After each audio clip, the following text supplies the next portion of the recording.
ইয়ার রকমারি রান্নাঘরে সবাইকে স্বাগত। আজ বানাতে চলেছি ডিমের একটা নতুন রেসিপি, ডিমের তেলানি। পেঁয়াজ কুচি, আদা রসুনের পেস্ট, টমেটো কুচি, ধনেপাতা কুচি, আর মশলার জন্য লাগছে গোটা গরম মশলা, একটু গুঁড়ো গরম মশলা, লাল লঙ্কার গুঁড়ো, নুন, হলুদ, আর লাগছে ডিম। তেলের পরিমাণটা একটু বেশি রাখতে হবে।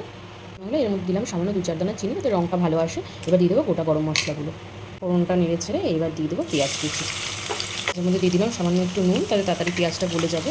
আর ভালো করে এটাকে ভাজা ভাজা করে দিয়ে দেবো 1 চামচ হলুদ গুঁড়ো। ভাজা ভাজা হয়ে গেলে দিয়ে দেবো একটু আদা রসুনের পেস্ট। রসুনের কাঁচা গন্ধটা চলে যাওয়ার পর এর মধ্যে দিয়ে দেবো লঙ্কার গুঁড়ো, দিয়ে দেবো টমেটো কুচিগুলো।